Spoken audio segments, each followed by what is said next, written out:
আসসালামু আলাইকুম, welcome to my channel Nasima's kitchen. আজকে আমি তৈরি করব জমাট বাঁধা মোমোর রেসিপি। জমাট বাঁধা মোমো, এটা ফ্রিজে রাখার পর একটা মোমোর সাথে এমনভাবে আটকে গিয়েছে যেটা আমি খুলতে পারছি না। খুলতে গেলে ছিঁড়ে যাচ্ছে, টুকরো টুকরো হয়ে যাচ্ছে। এখন মোমোগুলো দিয়ে কী করা যায়, সাথে থাকুন। এটা আমি নিজেও প্রথমবার করছি। এখানে আমি 1 চামচ কর্নফ্লাওয়ার নিয়েছি, 1/4 কাপ স্প্রিং অনিয়ন, 2টা বেবিকর্ন এভাবে পাতলা পাতলা কেটে নিয়েছি, ফিশ সস, গোলমরিচ, অরিগানো 1 চামচ, 1/4 কাপ গাজর লম্বা লম্বা এভাবে পাতলা কেটে নিয়েছি, 1/4 কাপ পেঁয়াজ এভাবে খুলে খুলে নিয়েছি, 4 চামচ সয়া সস, 2 চামচ ওয়েস্টার সস, 2 চামচ টমেটো সস, 2 চামচ বারবিকিউ সস, 1 চামচ চিলি ফ্লেক্স, 1 চামচ আদা বাটা, 1 চামচ রসুন বাটা, 1 চামচ চিনি,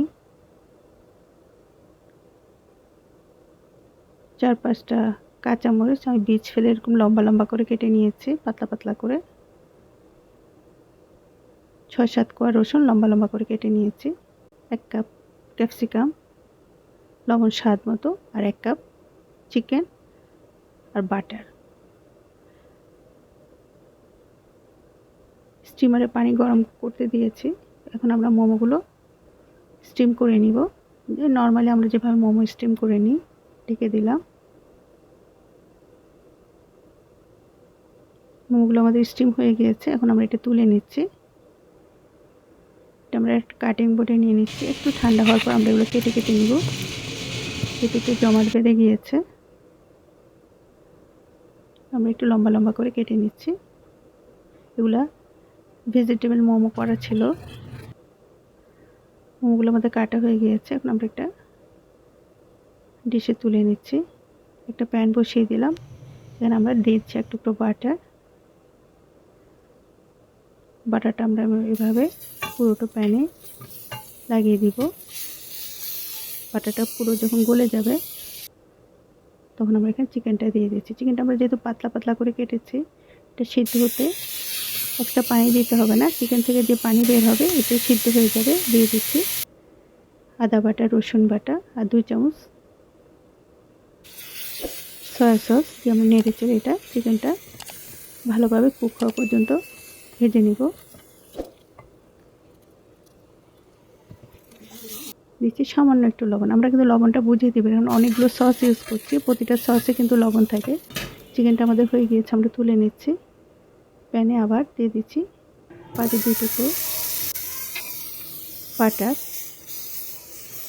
বাটারটা যখন এভাবে ভালোভাবে গলে যাবে তখন আমরা এখানে রসুন দিয়ে দেবো। এগুলো আমরা গোল্ডেন ব্রাউন হওয়া পর্যন্ত নেড়ে নেড়ে ভাজতে থাকবো। এই মোমোটা এভাবে আমি নিজেও প্রথমবার করলাম। এটা এতটা টেস্টি হয়, আমরা মোমো যেটা খাই তার চেয়ে অন্তত 10 গুণ বেশি টেস্টি। না খেলে আমি নিজেও বুঝতাম না। আমাদের গোল্ডেন ব্রাউন হয়ে গিয়েছে। এখন আমরা এখানে একটু পানি অ্যাড করে দিলাম, যেহেতু এটা অল্প তেলে অল্প বাটারে করা হচ্ছে। দিয়ে দিচ্ছি টমেটো সস, ওয়েস্টার সস, সবগুলো সস আমরা এখন দিয়ে দিব। বারবিকিউ সস, সয়া সস বাকি 2 চামচ, ফিশ সস দিয়ে দিব এটাও 2 চামচের মতো। সব কিছু দিয়ে আমরা ভালোভাবে নেড়ে চেড়ে নিব। সব কিছু ভালোভাবে ফুটে আসবে। দিয়ে দিচ্ছি আমরা এখানে কাঁচামরিচগুলো, বেবিকর্ন, গাজর, এটা আমরা একটু আগে দিব। এটা আগে দিয়ে আমরা 1-1.5 মিনিট নেড়ে নেড়ে নিব, 1 মিনিটের মতো।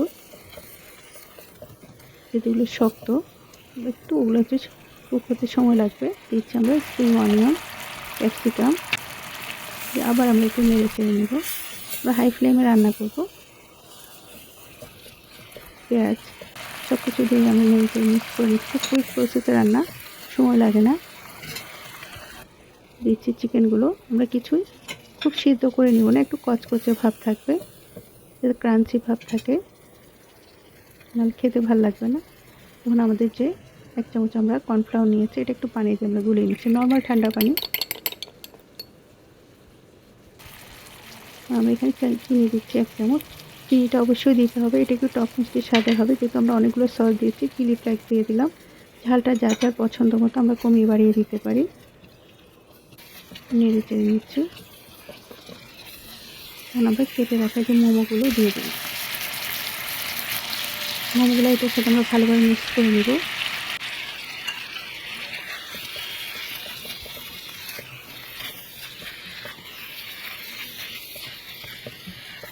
এখন আমরা দিচ্ছি কিছুটা গোলমরিচের গুঁড়ো, ফ্রেশ গোলমরিচের গুঁড়ো, 1/2 চামচের মতো দিলাম। সব কিছু ভালোভাবে নেড়ে চেড়ে মিশিয়ে নিচ্ছি। আমাদের অনেক অলমোস্ট রেডি।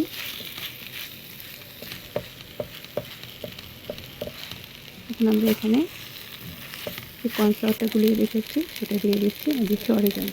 সুন্দর একটা অ্যারোমা আসবে। আমরা 1-1.5 মিনিট নেড়ে চেড়ে আমাদের রেডি। এটা আমরা সার্ভ করে দিচ্ছি সার্ভিং ডিশে।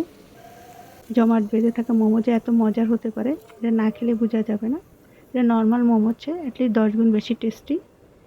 এভাবে একবার তৈরি করে দেখবেন, ভালো লাগবে ইনশাল্লাহ।